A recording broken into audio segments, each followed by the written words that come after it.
All right. Today is Tuesday, February 1st. This is a recap for the stock market activities today. Folks, I got a good one for you tonight, and let's dive right into it. In focus tonight, stagflation is already here, and we got the evidence. Let's start by this. What is stagflation? The last time we've seen stagflation was in the late 1970s. Stagflation happens when inflation is high, yet the pace of economic growth and economic activities is down. Let's see what we got today in this economy. For now, we start with inflation. Is inflation receding or is inflation moving higher? Today, we got the jolts.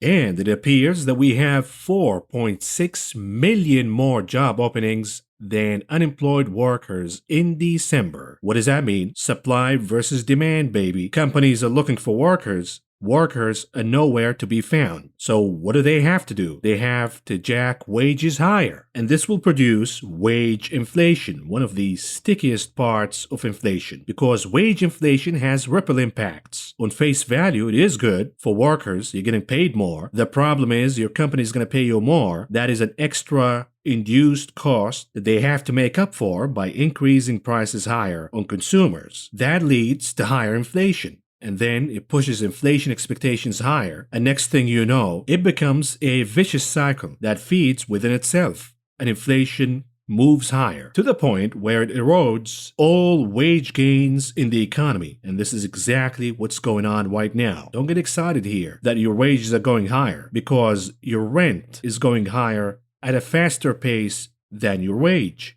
So are energy costs, food costs, childcare costs, etc., etc. We have a severe labor shortage that will continue to push wages higher and higher and higher, and therefore pushing inflation higher and higher and higher. Take, for example, Home Depot. They want to hire 25% more workers before the spring season, which is the busiest season for these home improvement stores. They can't find workers. They're going to have to up the offering. $15 an hour is not enough. How about $20 an hour? That's not enough. How about $25 an hour? How about $30 an hour? And then Home Depot has to make up that extra input cost that they're paying by charging us consumers more. Now, what about job quits? In the month of December, we got over 4 million workers quitting their jobs, and this number is down 3.6% from November, which was a record high. Those crypto gains are disappearing, and therefore a lot of workers are reconsidering quitting their jobs. Yet the labor shortage is not going to be solved by a crypto crash, because last year alone, 2021, we had over 47 million people quitting their jobs. We're going to make up for that difference, and we cannot find workers. Simple as that. On top of that, when we talk about wage inflation, we're seeing a movement that is gathering a lot of momentum right now of unionization, and it starts with Starbucks. Look at all of these stores where workers are unionizing. And for now, that the easy policy from the Fed is still going on and the economy remains quote-unquote hot, Starbucks will make up for all of these unionization efforts and wage inflation by jacking prices higher. And you might have heard the earnings report from Starbucks after the bell, and they indeed said that they will raise prices higher again to make up for wage inflation. The problem is, the moment the economy starts to flatten, and by the way, it is already starting to flatten, you're gonna see a lot of these stores firing workers. Union or no union, they're gonna get rid of your ass either way. These workers have a point. They're underpaid. $15 an hour, that doesn't cut it anymore. $20 an hour, that doesn't cut it anymore. Specifically in a large city in California. You gotta pay rent, you gotta pay gas, you gotta pay utilities, you gotta pay for food. All of these prices are moving higher and higher and higher. And workers are saying, oh, wait a minute here. We're getting cheated. On the other hand, the company says, if we pay you more, we got to increase prices higher. And that will lead to more and more inflation. Now, you might say, well, the companies are greedy. They should take less profits. Maybe. But guess what? If they take less profits, their stocks are going to crash. And unfortunately, the way the Federal Reserve and the government have designed the economy is an economy that traces the stock market, not the other way around, like it used to be, like it's supposed to be. So once again, the moment the stock of Starbucks crashes, they're gonna get rid of employees anyways. Nobody's gonna win here, and nobody's right or wrong. Everybody has a point. And perhaps this is a real challenge for the system we call capitalism, which is, by the way, not capitalism anymore. It is gangsterism. It is crony capitalism for the rich. And it's going to come down crashing on everybody's head, except the rich, of course. Inflation is surging out of whack. And the most dangerous part of inflation is food inflation. We have Americans in the richest country in the world counting on food banks to eat because food prices continue to rise higher and higher and higher with no stop in sight. Meanwhile, wages are going to stagnate. Yeah, you get a 10% bump, but guess what? Your rent went higher by 25%. Your food bill went higher by 10%. Your gas bill went higher by 15%. And it goes on and on. Net, you're down. Food inflation is so ridiculous right now that the cost of food at home is actually below the cost of food away from home, meaning it is cheaper for you to eat at McDonald's than going to the grocery store and buying goods. And I already shared the story with you of Walmart workers who have to depend on McDonald's to eat because they cannot afford groceries. These are Walmart workers. Unbelievable. And things are getting out of hand. The government, be it federal, state, or local, are all panicking and sounding the alarm because there is a massive populist backlash that's about to happen. With the cost of living surging out of whack, while wages don't pay for shit. The quality of living went down, the standard of living went down, the purchasing power went down, and now we have governors, the likes of Illinois Governor Pritzker, who's doing an awesome job, by the way. He's now proposing a grocery tax relief and an extra 5% in property tax rebates to fight inflation. 5%. What is that going to do? Inflation is already at 7%, and this is according to the CPI, aka the CP lie, due to its tendency of downplaying the true nature of inflation. Meaning, when the CPI says inflation at 7%, it's actually 17%. And while you're starving and paying more for rent and energy and childcare, and you're wondering where you cut, where you save, what to spend less on, downgrading your standard of living, the rich are having the time of their lives. Why? Because all they have to do is sit in their asses all day long watching the stock market, and the Fed steals, keyword steals, trillions and trillions and trillions of dollars from the future of this country by printing money out of thin air, propping up the equities and real estate markets to make the rich richer. They don't have to do anything. They don't have to produce anything. They just have to sit in their asses and watch their stocks go higher. And this is exactly what I'm trying to teach you in this channel. How to think like a billionaire by playing and staying in the stock market, not YOLOing stocks like a bunch of morons, bankrupt companies, meme stocks, and then losing it all. The problem is, the good old days of the Fed manipulating the market higher, perhaps they're coming to an end, as inflation surges out of whack and the Fed raises interest rates higher. Of course, the insiders, the billionaires, they got the memo, they sold their stocks, they participate in cycles of booms and busts engineered by the Federal Reserve since the 1990s, perhaps before that. They accumulate all kind of wealth when the Fed creates the cycle of boom, and it's actually a transfer of wealth from the poor and the middle class who chase the mania, meme stocks, garbage stocks, NFTs, cryptos, tulips, farts in a jar, and then they lose their money, and the rich captures all of that wealth from the Fed, the future generation of this country, and the retail morons. What happens? Here comes the bust. And the rich once again scoops all of these assets at a cheaper price, further consolidating the concentration of wealth in this country. And I was reading this article from the Washington Post about billionaire Leon Cooperman. And by the way, this is perhaps a propaganda piece. Maybe Leon Cooperman paid for the Washington Post to publish this garbage to make him look good, that he's the humane billionaire. Really? Mr. Leon Cooperman, of course, is known as the crybaby billionaire who went live on air and started crying because he didn't want to pay more taxes.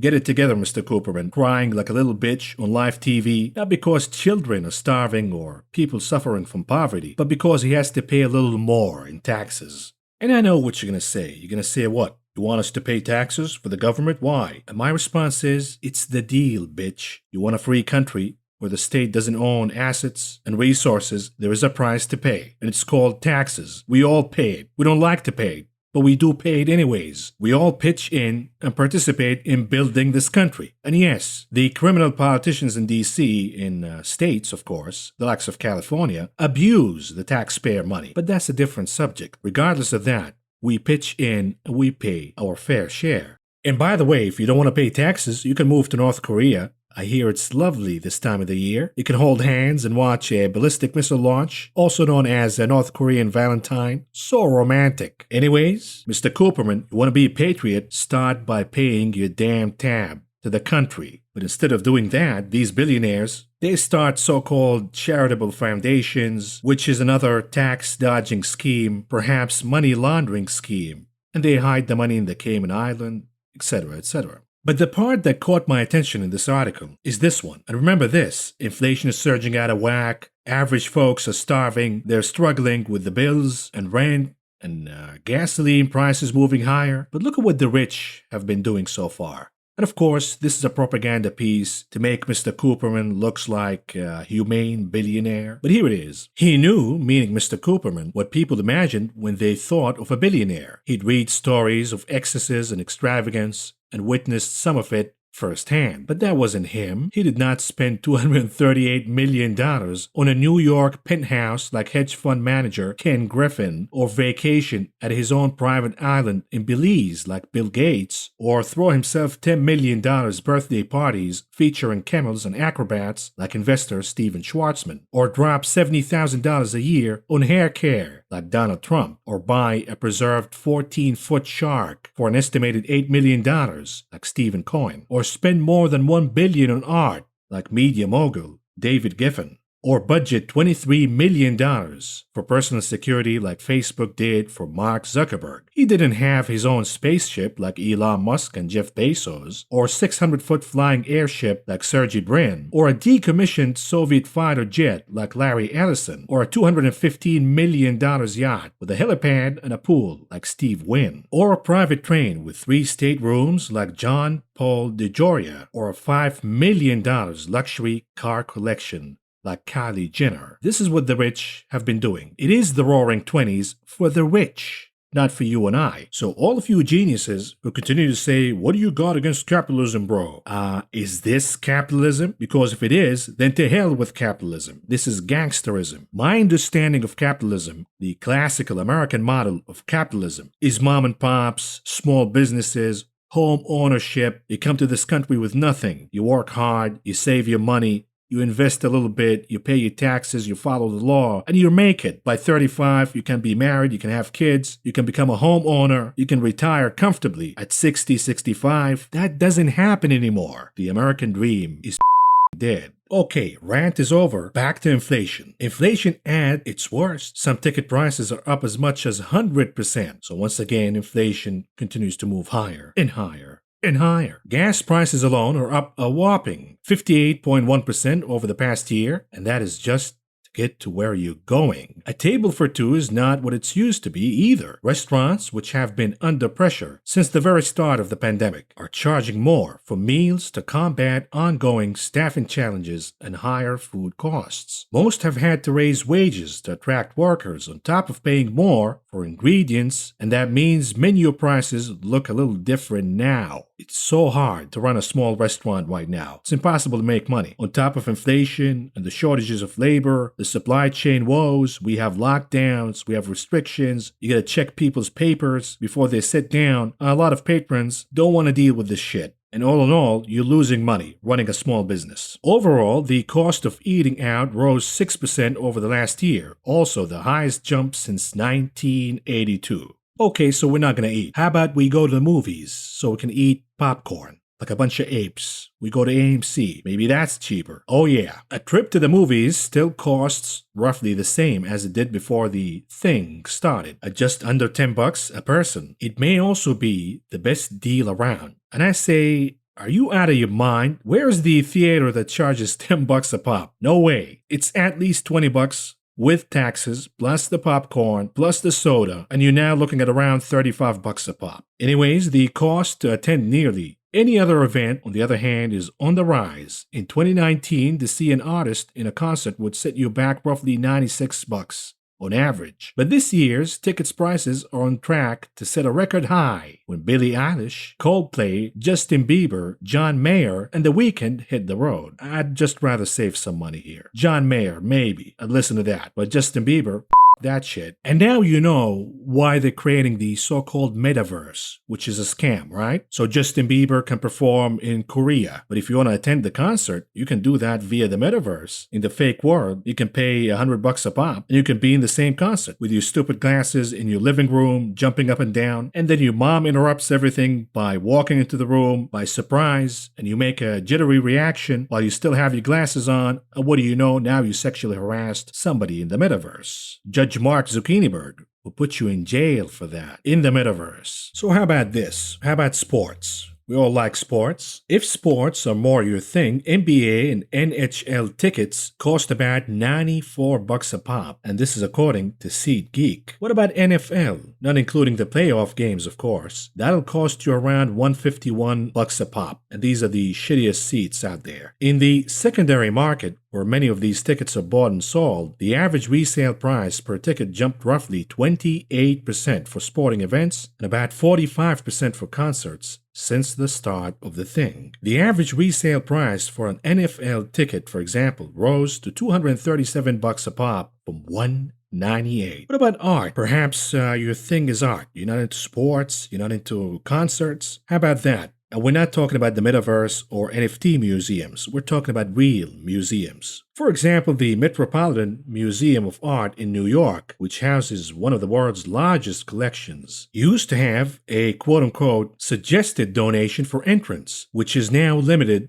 to only New York State residents and students from the tri-state area. All other visitors must pay a $25 for a general admission ticket. Other museums, including the Modern Art Museum of Fort Worth and the Crocker Art Museum in Sacramento, California, raised ticket prices by at least 50%. Ticket prices to other attractions, also hard hit by the thing restrictions, have shot up by much more, as much as twice what they were pre the thing. What about amusement parks? Here it is. Going to the Funland Amusement Park in Rehoboth Beach, Delaware, for instance, now costs $30, up from $15 just a few years ago. That is double the price. Dollywood in Pigeon Forge, Tennessee, Sesame Place in Bucks County, Pennsylvania, and Santa's Village, New Hampshire Christmas theme park all hiked admission prices by 22%, 29%, and 50% respectively over the same time. What about college? You say, you know what? I don't want entertainment. I don't want to go to amusement parks. I don't want to see the movies.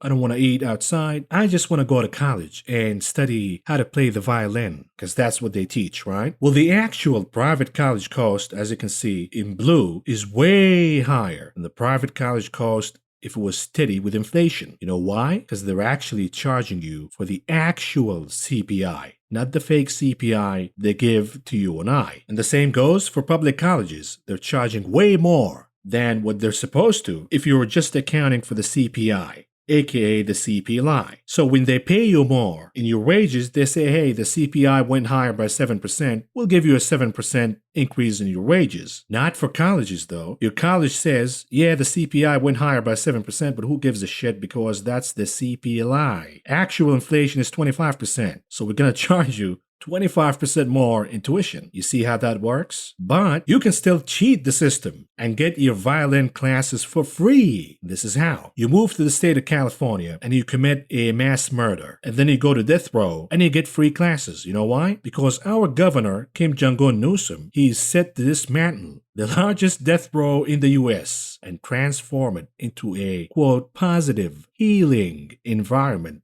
end quote, with violin classes, yoga classes, jazz music, gourmet meals, right? Not for the law-abiding citizen. And this is typical of California because our governor once again got caught when the Rams were playing San Francisco. He got caught without a mask. Da, da, da, da.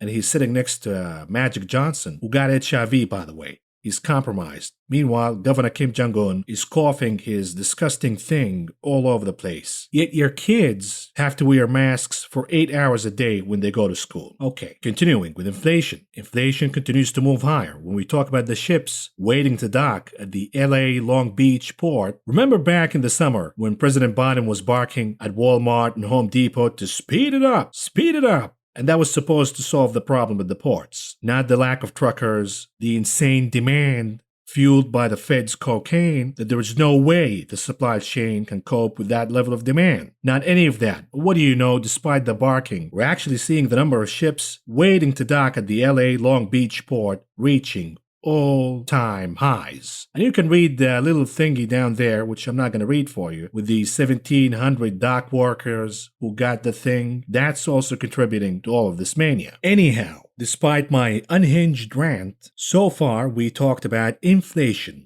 And inflation is moving higher and higher and higher. For stagflation to happen, the pace of economic activity should slow down, because in the honeymoon phase of inflation, both inflation and the pace of economic activities move higher together, hand in hand. And then inflation outpaces economic growth, and soon enough, the pace of economic growth turns downward while inflation sticks, and hence the phenomenon of stagflation. Here's some data for you when it comes to the pace of economic growth and economic activities in this country. How about retail sales? Consumer spending. Consumer spending is down. Matter of fact, last week we found out that consumer spending dropped down to the lowest reading since February last year. Today, we got alarming news from the ISM Manufacturing Index. As you can see, growth at U.S. factories is trending down. That's on top. While the index of prices paid is moving higher. Matter of fact, it is the biggest one-month gain since 2020. So prices moving higher, the pace of economic activities and growth slowing down. Classic stagflation. Matter of fact, the manufacturing PMI reading was the lowest since October of 2020. We'll look at the details. What's important to me, look at new orders. They describe it as growing,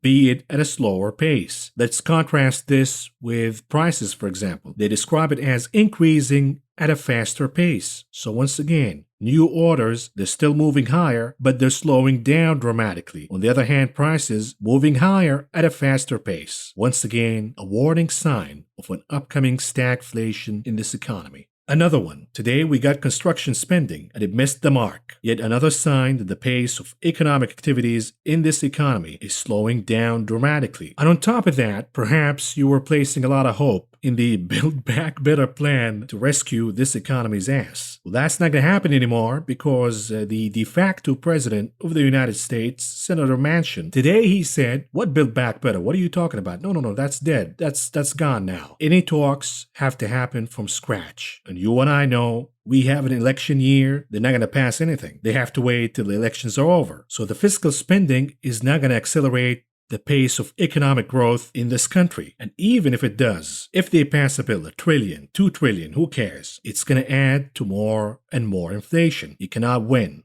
And of course, Senator Maserati Manchin, he scored big. Matter of fact, the billionaires literally maxed out their donations to Senator Manchin. And you could say the Build Back Better is a bad deal for the country, I get it. But how about compensating the poor and the middle class for the cost of inflation? They had nothing to do with that. But Senator Manchin says the people of West Virginia, they like Italian cars. And the moral of the story is, from all of the data that we just reviewed, inflation is moving higher while the pace of economic activity is moving down, hence stagflation. So what do we do with all of this information as market participants? We buy the dip, of course, because the Fed got our back, right? Market bulls are betting on a sharp and shallow Fed rate hike cycle. And they're not really bulls, they're actually pigs. And the pigs say, "Oh, Papa Jerome is never going to raise interest rates. He has our best interest in mind." Okay. And as you can see for now, the correlation between the NASDAQ 100 and the 10-year yield remains positive. What does that mean?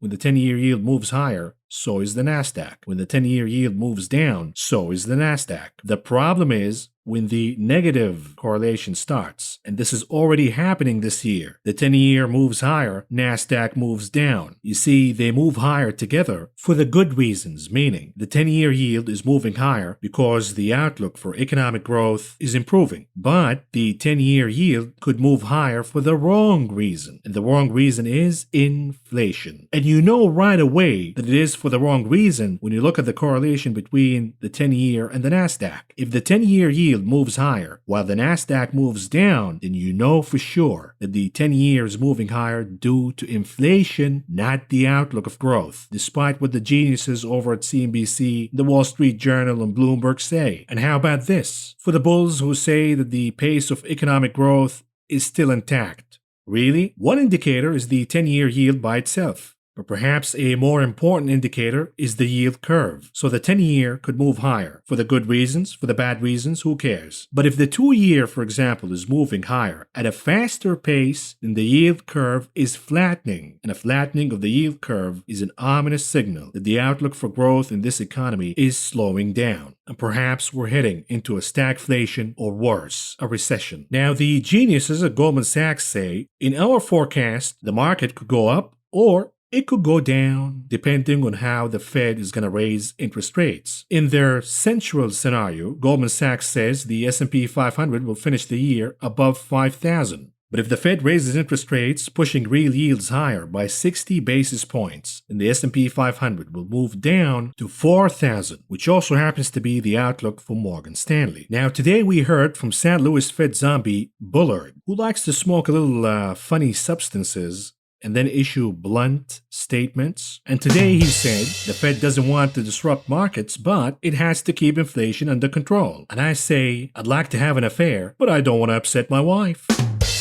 You can't have it both, Mr. Bullard. You can't have your cake and eat it too. If you're gonna fight inflation, you're gonna crash the stock market. We also heard from another Fed zombie today, Atlanta Fed Boystick, who issued a statement via video. He looks like he's selling some insurance scams to seniors. Take a look. For this quarter's presidential essay, I talk about inflation. Now, inflation has not been a concern for more than 30 years, but that all changed with the COVID-19 pandemic. By the end of 2021, inflation had risen to levels not seen in decades, and clear signs are starting to emerge that these elevated levels might last far longer than anyone may have hoped. Businesses are increasingly telling me that they are starting to make permanent, higher cost changes to their approach to doing business.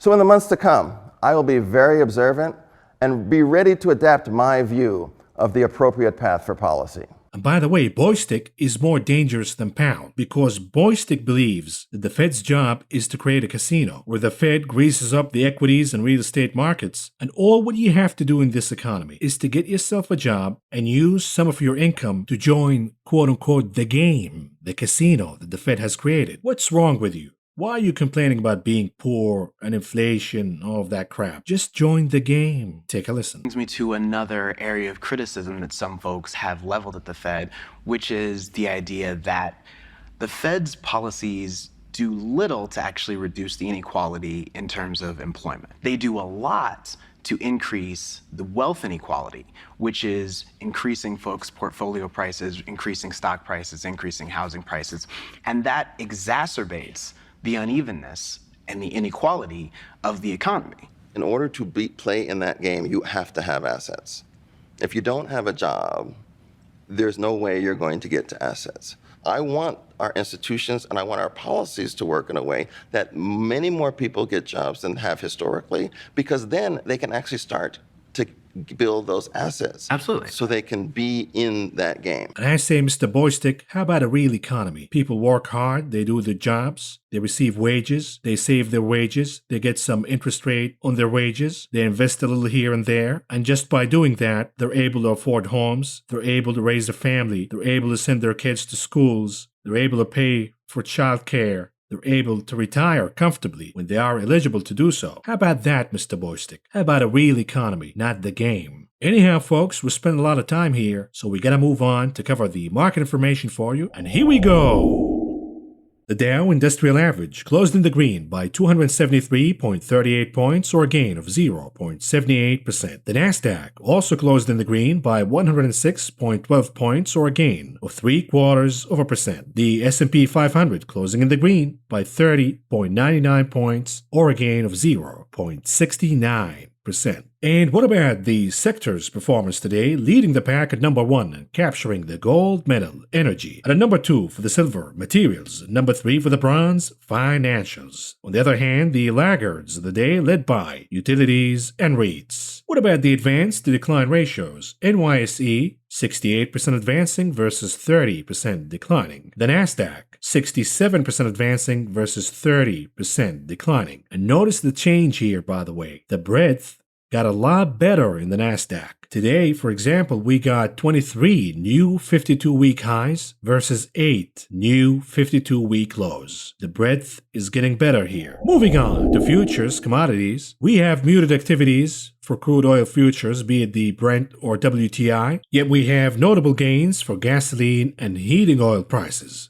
Natural gas pretty much on the flat line. But stick around, we have news for natural gas and the upcoming deep freeze in Texas. What about softs? The prices of lumber continue to soften here. They're down over 4.5% today. Likewise, OJ continues to get squeezed to the downside, losing 1.25% today. Yet we have cotton pretty much in the flat line. On the other hand, gains led by cocoa, sugar, and coffee futures. What about metals? Green across the board. Be it modest gains for gold, yet we're having gains, sizable ones, for silver, platinum, and copper. Copper was higher by over 2.5% today. On the other hand, palladium, the winner last month, is starting on the wrong foot this month. What about meats? Gains across the board, modest gains for live and feeder cattle futures, while we have the new big tech, lean hogs, shooting higher by almost 2.5% today. Stick to lean hogs. Forget about the Nasdaq, forget about Mama Cathy Wood, forget about the future bro. The future bro is actually lean hogs, because last time I checked, you cannot print hogs. We're not going to eat 3D hogs. If we're short, we're short.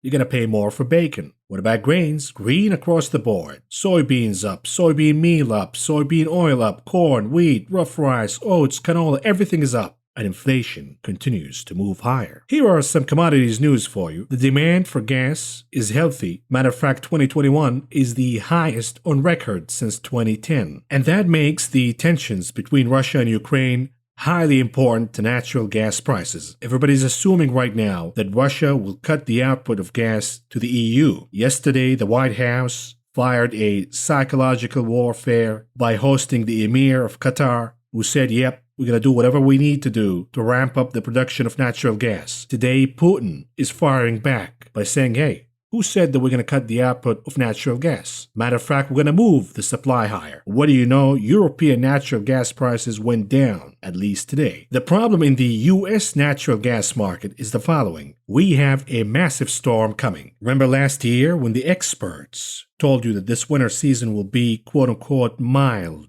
and now you're freezing your nutsack, and it's about to get even worse. Why? Because we have a massive storm that stretches all the way from Chicago down to Texas, bringing freezing temperatures. And we're watching Texas closely because last year, during the deep freeze, it was a crisis on epic scale. We're about to see it again, maybe. For now, electricity prices are moving out of whack. Be careful here. We're talking about $1,000 a megawatt per hour. Today it's okay, but it's going to start to move higher. Wednesday, Thursday, it's going to peak on Friday. It's going to cost you an arm and a leg to heat your house if you live in Texas. And look at these temperatures, by the way. This is Dallas, Texas. Today, the highs are 69. On Thursday, the highs will be 26 and the lows at 18. Austin, Texas, all of you Californians who moved to Austin, it's just like California, bro, but no taxes. We'll see. Wait till you freeze. The highs today are 68. The highs on Thursday will be 35, with the lows at 22. San Antonio, the highs today 73. The highs on Thursday 40, with the lows at 25. Fort Worth, the highs today 69. The lows on Thursday will be 16.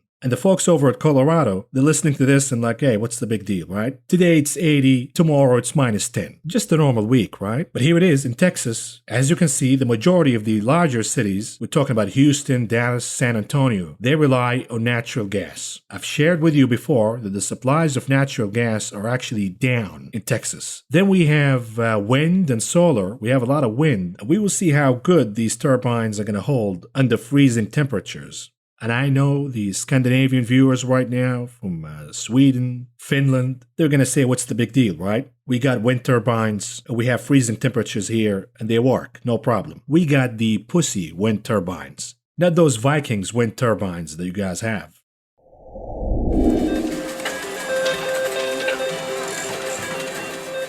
Moving on to the options market, the big casino. What's going on here? The hottest table by far, yet the volume remains low. Watch out here. All of the buying that's going on in the NASDAQ right now and in the broader stock market is mostly short covering. To sustain the rally, we need participation in the options market. We need retail to buy call options. This is not happening, at least for now. But yet Apple at number one with almost 1 million contracts, about 62% of those were calls. Now number two, Ford, with a little over 600,000 contracts, about 45% of those were calls. And number three, AMD, with a little over 600,000 contracts, about 70% of those were calls. And after the bell, AMD is trading higher, so the majority of those are getting rewarded. Moving on to the unusual activities that took place in the options market today, starting with the ticker EWZ. This is the Brazilian ETF. I've been long. I closed my position today, but I've been an advocate for the EWZ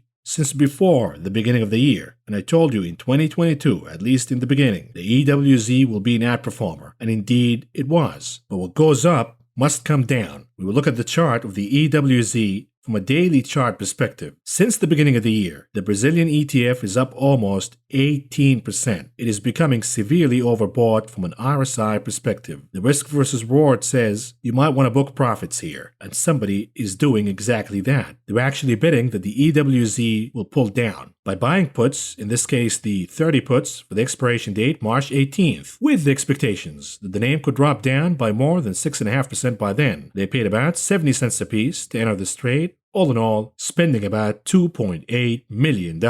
What about the ticker AMC for, you guessed it, AMC? The name popped higher today, but somebody's fading the rip here by buying the 16 puts for the expiration date this Friday, February 4th, with the expectations that the name could drop down by more than 5% by then. They paid about 45 cents apiece to enter this trade. All in all, spending about $600,000. And what about the ticker ARVL Arrival? It's a European EV assembly manufacturer. It is down big since the highs, but today it blasted higher. Double-digit gains, and somebody's betting for more gains to come by buying the $5 calls for the expiration date February 11th. With the expectations that the name could pop higher by more than 11% by then. They paid about 45 cents apiece to enter this trade. All in all, spending about $500,000. What about the ticker NFLX Netflix, also blasting higher today on the Bill Ackman optimism. Watch out for that snake. And somebody's buying puts here, the 400 puts for the expiration date this Friday, February 4th.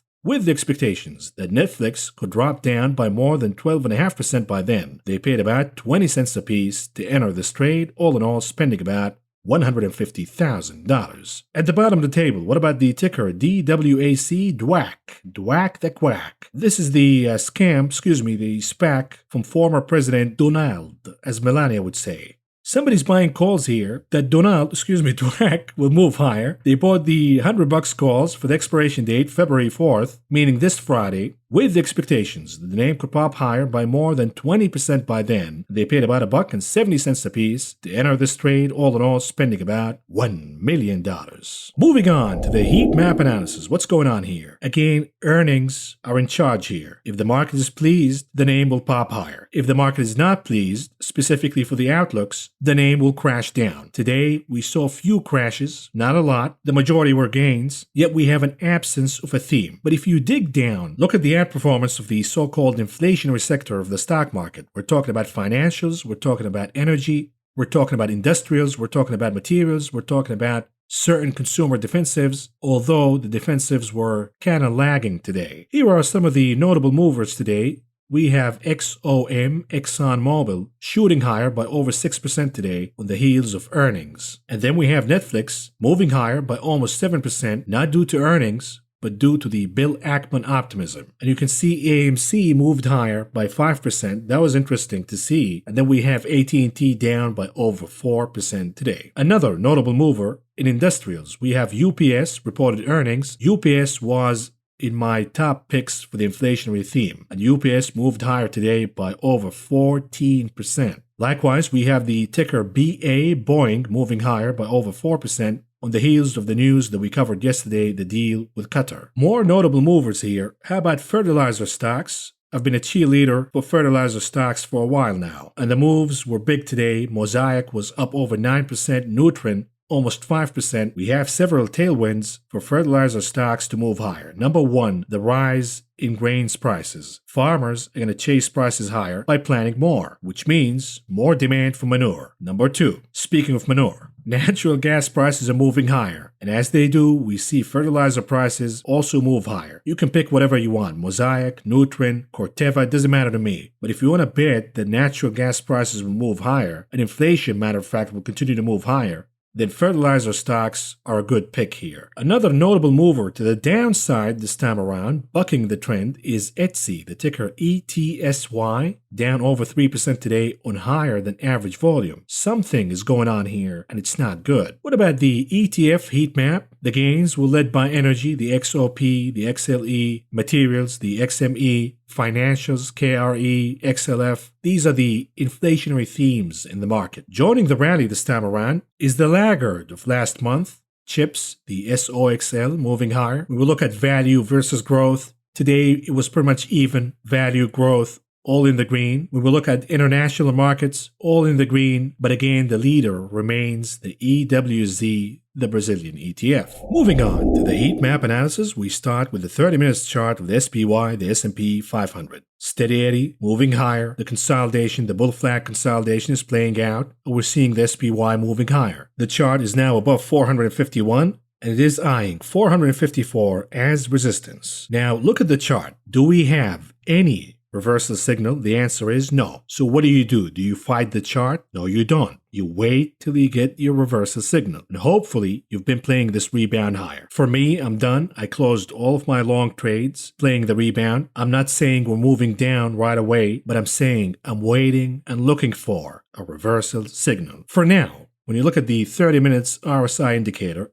it is quote-unquote overbought. You can work that out in three ways. For now, the chart is working it out by consolidating, which is bullish, not bearish. And here is the daily chart for the continuous contract for the SPY, the S&P 500. The chart is now poking at the resistance of 4,549.5. Is it going to stop here? The answer is, how do you know? Do you have any reversal signal whatsoever? Of course not. Look at the volume. Is it moving higher or is it receding? The answer is, it is receding, which is a good sign for the bulls. Look at the momentum indicators. They're moving higher, reversing the negative divergences. All of these are bullish signals, not bearish. And the next resistance we're eyeing is at 4,657. I doubt that we're going to get all the way there in one shot, but it could happen. We have to look for the SPX, the cash index chart. This is a daily chart. It is now above the 200 days moving average, and we're looking for a retest the lower edge of the channel. What about the Qs? 30 minutes chart. What's going on here? Again, consolidating, building the bull flag pattern, which is playing out, by the way, and the assumption is the upside is still intact, at least for now, specifically after Alphabet and AMD's earnings. The Qs recaptured 363 as support, and we're now eyeing 369 for resistance. Yes, we have overbought conditions on the RSI, but the chart is working that out by consolidating, which is bullish, not bearish. So if you want to bet to the downside, you gotta wait for a reversal signal, which is not happening for now. What about the daily chart for the continuous contract for the Nasdaq? It recaptured 15,000 as support. The momentum indicators are moving higher, reversing the negative divergences. Matter of fact, the MACD indicator is showing a green impression on the histogram. The volume is moving to the downside. All of these are good signs for the bulls. The bears have to wait until we get a reversal signal. The reversal would happen via catalyst. It could be from the macroeconomics calendar, specifically the jobs number we're about to get on Friday, or it could come out of earnings. It certainly did not come out of Google's earnings, but it could come out of Meta, Facebook, or Amazon's earnings. But for now, we don't have a reversal signal whatsoever. What about the daily chart for the NDX? We're now retesting the 200 days moving average as resistance. We'll see if we're going to pass it or not. That is test number 1. If that is passed, then we're going to retest the lower edge of the channel. And by then, the readings will be severely overbought, and the risk versus reward would say, you gotta bet to the downside. You gotta fade the rally. The problem is, we're not there yet. Keyword yet. And what about the IWM 30 minutes chart? Again, we have a bull flag consolidation that resulted in a pop higher, and we're now eyeing 204.5 as resistance. Nothing new here. Steady Eddie. We have overbought conditions on the RSI, but the chart is working that out via consolidation. The Dixie, the dollar index, what's going on here? It is pulling back, losing momentum for now. We will see how 96 will hold as support. There's nothing we can do here. You gotta wait and see how 96 is gonna hold. The problem is gold is not performing, even though the dollar is down. So for now, I'm placing the bear flag because perhaps this is a beginning of a bear flag pattern, a consolidation asking for buyers. And if the buyers don't show up, then gold will flush down to retest 1,763. What about the daily chart for the 10-year yield? Still holding above 177. We got a test. For now, it held 177 as support. Not a good sign for the Nasdaq, but so long as the 10-year yield is consolidating and we're not seeing massive moves to the upside rapidly, the Nasdaq is happy. Yet tech bulls were hoping that the 10-year yield will move down all the way to 1.7 and retest that as support. It's not happening for now. Keyword for now. Here's a weekly chart for the TLT, not looking good, at least for now. We have negative divergences on both the RSI and MACD indicator. Perhaps the TLT will go down to retest 140 as support. The VIX 4-hour chart, what's going on here? Pay attention now. This is an important chart for you to watch because the reversal, the end of the bear market rally, will happen when the VIX finds a bottom. Look at the chart right now from a 4-hour perspective. The MACD indicator is moving to the downside rapidly, producing red impressions on the histogram, and these impressions are getting larger and larger and larger, not smaller, meaning we have yet to find the bottom in the VIX. Could it be 20? Perhaps, but we have to wait and see. We're not going to bet that the bear market is ending. We're not going to bet and buy puts on the SPY, at least for now, until the VIX finds a bottom. What about the VXN, the VIX for the Nasdaq? Again, you're seeing the MACD indicator accelerating to the downside, producing red impressions on the histogram, and we have yet to find any sign for a bottom. The bottom could be 25, the bottom could be 22.5, the bottom could be 21. You don't know any of that, so you gotta wait till the VXN finds a bottom before you start shorting the Nasdaq. What about Apple, a daily chart, moving higher? It retested 172.4, my number, and that support held. This is a good sign for Apple, indicating that perhaps Apple could move higher tomorrow on the heels of Google's earnings, and we could see a retest of the 3 trillion mark once again. And guess what? If that happens, you're going to see the headlines on CNBC. Everybody will be jerking off. The market has recovered. We're seeing higher highs. Apple at 3 trillion again. The bears, please go home. Be careful what you're wishing for. This is a Fed story. If the Fed remains hawkish and inflation continues to move higher, I don't give a rat's ass. 3 trillion, 4 trillion, 5 trillion, they're all gonna crash. So you gotta be careful here. What we're seeing right now could be an epic trap. Moving on to Tesla, an hourly chart. What's going on here? No update. We're still having a bull flag consolidation, which could produce a pop higher to retest 995 as resistance. But we do have bad news for the souffle. The headline reads, over 50,000 souffles were recalled over international design choices that are unsafe, quote unquote. What are they talking about? Apparently, the self-driving software may refuse to obey stop signs. Look, every time I see a souffle driving next to me, in front of me, behind me, avoid. I'm avoiding souffles like they're cancer because you don't know what the souffle is going to do erratically. It could speed up, it could stop abruptly, it could cut lanes with no signal. I know that you think you look cool while you're driving your souffle, but other drivers actually see you as a liability. Moving on to tulips, BTC. What's going on here? I don't like it, folks. Why aren't tulips, in this case BTC, moving higher? When the Nasdaq is blasting higher, when the SPY is blasting higher, when the so-called fear index, the VIX, is showing a risk-on mode, why aren't tulips moving higher? The chart for now is asking, any buyers? Any buyers? Any buyers? The buyers don't show up, it's gonna flush down and breach 35,750 as support. Lastly, it's back. AMC apes. Why? Because we have a significant move here. We had a bull flag. This is an hourly chart, by the way. A bull flag that for now perhaps produced another bull flag. If that holds on, we could see a retest of 21 as resistance. But bear in mind, there is somebody betting that AMC will drop down by Friday. They're selling the rip. We'll see who's right. But if AMC apes don't make it to 21 by the end of the week, they're getting the boot again in this channel. Lastly, moving on to the conclusion of this video, what do we have on the economic calendar tomorrow? We have the ADP Jobs Employment Report. This is for the private sector of the economy, which could be a leading indicator of the upcoming and most important jobs number by the BLS on Friday. So far, we've been seeing negative correlation between the ADP and the BLS jobs report. And the reason is the cooks at the Bureau have no shame whatsoever. What about the earnings calendar? We have Sony, T-Mobile, Alibaba, DR Horton, Qualcomm, Spotify, and Facebook. Today we got Google and PayPal. PayPal crashed big time. Google, on the other hand, blasted higher. They announced a split 20-1. Now watch the morons YOLOing Google stock. And oh, by the way, YouTube revenues